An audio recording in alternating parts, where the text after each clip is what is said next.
வணக்கம். அதிகாலை.com it's different radio இணைந்து வழங்கும் அமரர் கல்கியின் பொன்னியின் செல்வன் முதல் பாகம் புதுவெள்ளம் 20ஆம் அத்தியாயம் முதற் பகைவன். தக்க சமயத்தில் ஆந்தை செய்த உதவியை ஆழ்வார்க்கடியான் மனதிற்குள் பெரிதும் பாராட்டினான். ஏனெனில் காட்டின் மத்தியில் கூடியிருந்த சதிகாரர்கள் சிறகடித்துக் கொண்டு உரிமையை ஆந்தையை பார்த்து அதனால் ஏற்பட்ட சத்தம்தான் என்று எண்ணிக்கொண்டார்கள். அடே, இந்த கோட்டான் நம்மை பயப்படுத்திவிட்டது, வெட்டிடாதை என்றான் ஒருவன். வேண்டாம், உங்கள் கத்திகளை வேறு முக்கியமான காரியங்களுக்கு பத்திரப்படுத்தி வையுங்கள். நம் பகைவர்களை பூண்டோடு ஒழிப்பதற்கு கூறாக்கி வையுங்கள். ஆந்தையும் கோட்டானும் நம் சிநேகிதர்கள். மனிதர்கள் சாதாரணமாய் உறங்கும் சமயங்களில் நாம் கண் விழித்திருக்கிறோம். நம்மோடு ஆந்தைகளும் குகைகளும் கண் விழித்திருக்கின்றன என்றான் ரவிதாசன்.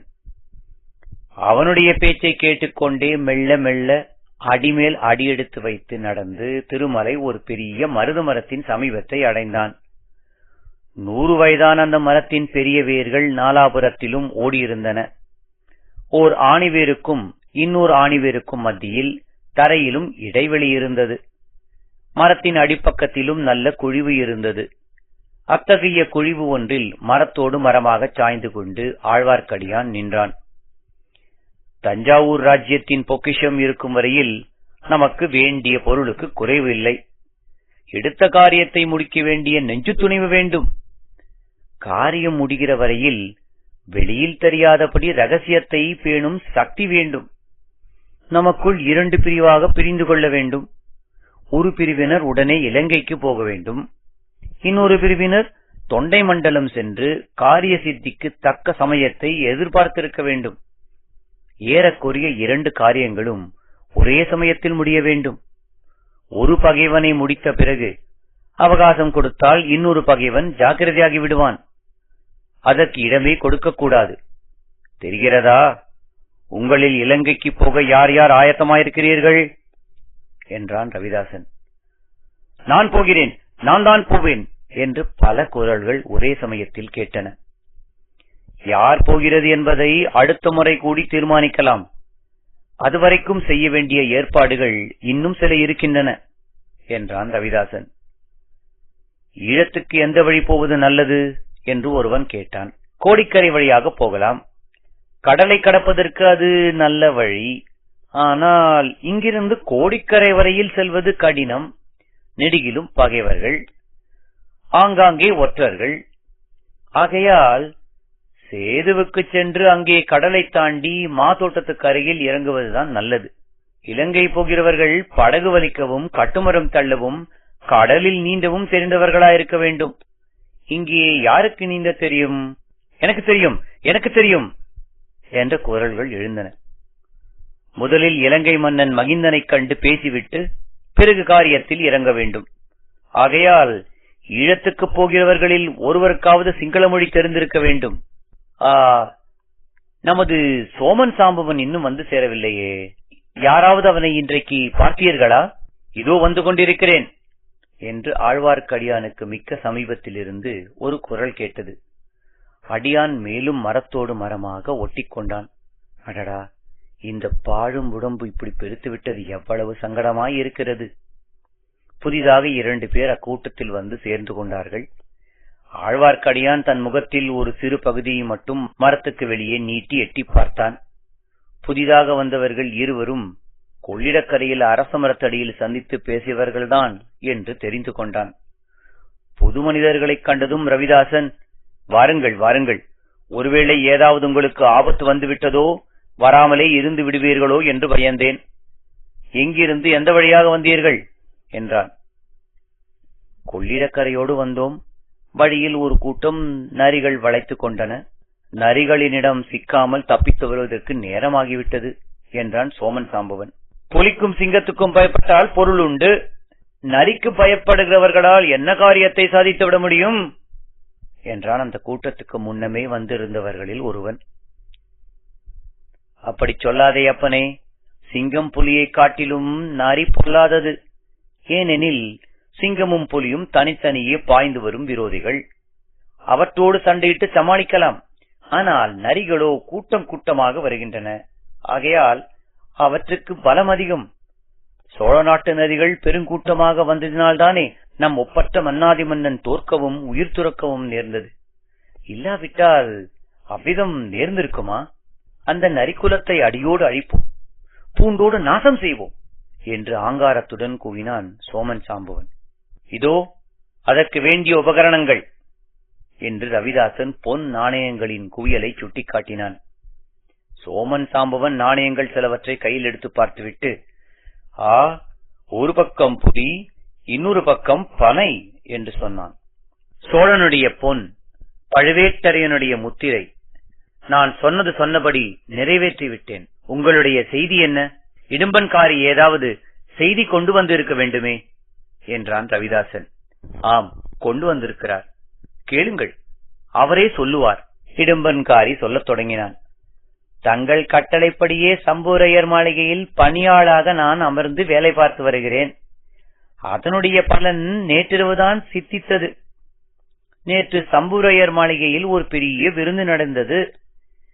பெரிய பழுவேட்டரையர், வணங்காமுடி முனையரையர், மழபாடி மழுவரையர் முதலிய பலர் வந்திருந்தார்கள். குறவை கூத்தும் வேலநாட்டமும் நடைபெற்றன.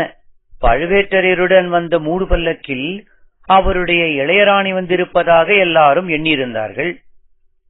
சுந்தர சோழ மகாராஜாவுக்கு உடல்நலம் சரியில்லை என்றும் அதிக நாள் உயிரோடு இருக்க மாட்டார் என்றும் பழுவேட்டரையர் தெரிவித்தார். எல்லாருமாக சேர்ந்து அடுத்தபடி பட்டத்துக்கு வர வேண்டியவர் ஆதித்த கரிகாலர் அல்ல, மதுராந்தகத்தேவர் என்று முடிவு செய்தார்கள். ஆனால் மதுராந்தகத்தேவர் இதற்கு சம்மதிப்பாரா என்று சிலர் கேட்டார்கள்.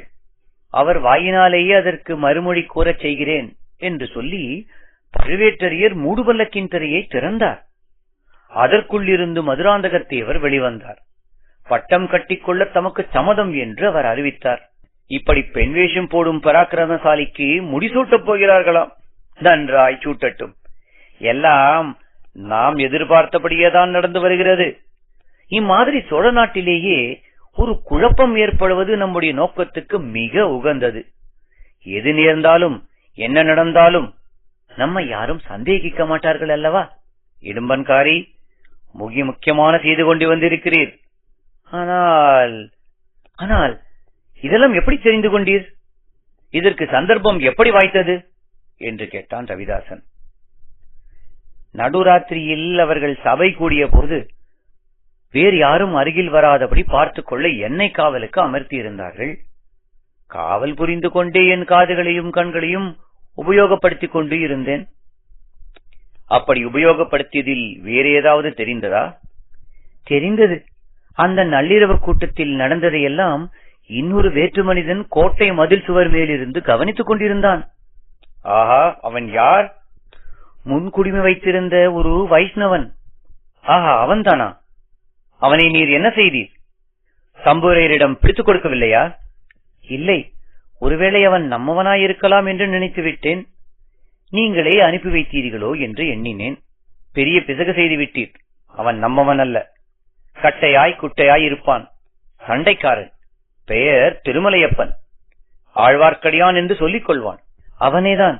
நான் செய்த பிசகை இன்று மத்தியானம் உணர்ந்து கொண்டேன். அவன் நம்மாள் அல்லவென்று தெரிந்தது. அதை எப்படி அறிந்தீர்?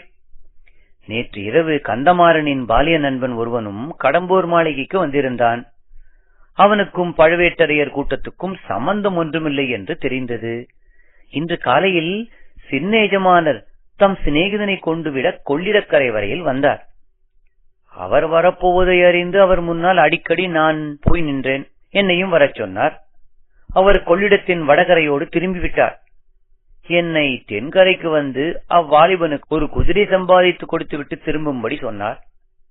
அங்கிருந்து குழந்தைக்கு போய் என் அத்தையை பார்த்துவிட்டு வருவதாக சொல்லிவிட்டு வந்தேன். அதனால்தான் சந்தேகத்துக்கிடமின்றி இங்கே வர முடிந்தது. சரிதான். அந்த வீர வைஷ்ணவனை பற்றி எவ்விதம் தெரிந்து கொண்டீர்? கொள்ளிடத்தில் படகு புறப்படும் சமயத்துக்கு அந்த வீர வைஷ்ணவன் வந்து படகில் ஏறிக்கொண்டான். அவன் கந்தமாறனின் சிநேகிதனோடு பேசிய சில வார்த்தைகளில் இருந்து எனக்கு சிறிது சந்தேகம் உதித்தது. அவனும் நம்மை சேர்ந்தவனோ என்று. மேலும் கொள்ளிடத்தின் தென்கரையில் அவன் எனக்காக காத்து கொண்டிருந்ததாக தோன்றியது. நம்முடைய அந்தரங்க சமிக்ஞையை செய்து காட்டினேன். ஆனால் அவன் புரிந்து கொள்ளவில்லை. அதன் பேரில் அவன் நம்பவன் அல்ல என்று தீர்மானித்தேன். நீர் செய்தது பெரும் பிசகு. முன்பின் தெரியாதவர்களிடம் நாம் சமிக்ஞையை செய்து காட்டக்கூடாது. நண்பர்களே, இதை கேளுங்கள்.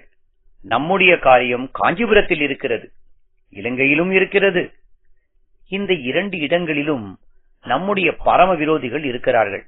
ஆனால் அவர்கள் 2 பேரை காட்டிலும் நம்முடைய கொடிய விரோதி, முதன்மையான விரோதி ஆழ்வார்க்கடியான் என்று பொய்ப்பெயர் பூண்டு திரியும் திருமலையப்பன் தான். அவன் நம்மையும் நம் நோக்கத்தையும் அடியோடு நாசம் செய்யக்கூடியவன். நமக்கெல்லாம் இணையில்லா தலைவியாக உள்ள தேவியை அவன் கொண்டு போக பார்க்கிறவன். அடுத்தபடியாக அவனை உங்களில் யாராவது எங்கே கண்டாலும், எந்த நிலைமையில் சந்தித்தாலும், கையில் உள்ள ஆயுதத்தை உடனே அவன் மார்பில் பாய்ச்சி கொன்றுவிடுங்கள்.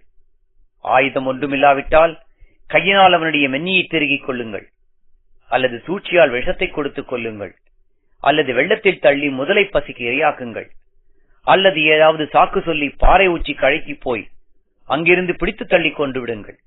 தேள், நட்டுவாக்களி, பாம்பு முதலியவற்றை கண்டால் எப்படி இரக்கம் காட்டாமல் கொள்வீர்களோ அப்படி கொண்டு விடுங்கள். அவன் உயிரோடு இருக்கும் வரையில் நம்முடைய நோக்கத்துக்கு இடையராகவே இருப்பான். ரவிதாசரே, நீங்கள் இவ்வளவு தூரம் வற்புறுத்தி சொல்வதற்கு அவன் பெரிய கைகாரனாய் இருக்க வேண்டும். அப்படிப்பட்டவன் யார்? யாரா? அவன் பயங்கர ஆற்றல் படைத்த ஒற்றன், முதன் மந்திரி அனிருத்தன் கையாள். ரவிதாசரே, அந்த முன்குடுமி வைஷ்ணவனைப் போல் இன்னும் யாராவது உண்டா? குழந்தையில் ஒரு ஜோதிடன் இருக்கிறான். அவன் பேரிலும் எனக்கு சந்தேகம் இருக்கிறது.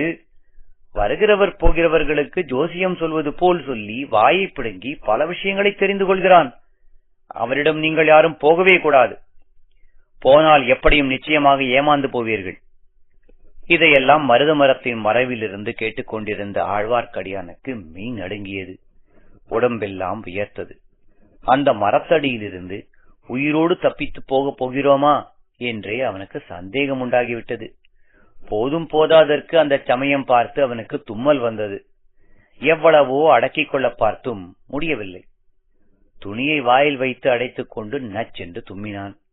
அந்த சமயம் மேலக்காற்று நின்றிருந்தது. காட்டு மரங்களின் மர்ம சத்தமும் நின்று போயிருந்தது. ஆகையால் திருமலையப்பனின் அடக்கிய தும்மல் சத்தம் பக்கத்தில் பேசிக் கொண்டிருந்த சதிகாரர்களுக்கு சிறிது கேட்டுவிட்டது. அந்த மருத மரத்துக்கு பின்னால் ஏதோ சத்தம் கேட்கிறது, சுளுந்தை கொண்டு போய் என்னவென்று பார் என்றான் ரவிதாசன். சுளுந்து பிடித்தவன் மரத்தை நாடி வந்தான். அவன் அருகில் வர வர வெளிச்சம் அதிகமாகி வந்தது. ஆச்சு, இதோ மரத்தின் முடுக்கில் அவன் திரும்ப போகிறான். திரும்பிய உடனே சுளுந்து வெளிச்சம் தன்மேல் நன்றாய் விடப்போகிறது.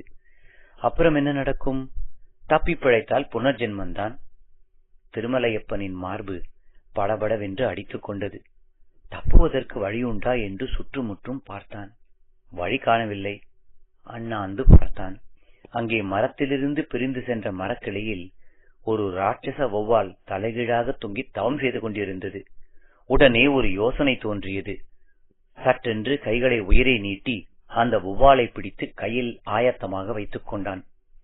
சுளுந்துக்காரன் மரத்தை தாண்டி வந்ததும் வௌவாலை அவன் முகத்தின் மீது எறிந்தான். சுளுந்து கீழே விழுந்து வெளிச்சம் மங்கியது. வௌவாலின் ரெக்கையால் முகத்தில் அடிபட்டவன் ஏ ஏ என்ன என்ன என்று உளறினான். பலர் ஓடி வரும் சத்தம் கேட்டது. ஆழ்வார்க்கடியானும் ஓட்டம் பிடித்தான். அடுத்த கணம் அடர்ந்த காட்டுக்குள் புகுந்து மறைந்தான். இத்துடன் 20ஆம் அத்தியாயம் நிறைவு பெறுகிறது. மீண்டும் அடுத்த அத்தியாயத்தில் சந்திக்கும் வரை உங்களிடம் இருந்து விடைபெறுவது சான் பிரான்சிஸ்கோ பே ஏரியாவில் இருந்து ஸ்ரீ. நன்றி, வணக்கம்.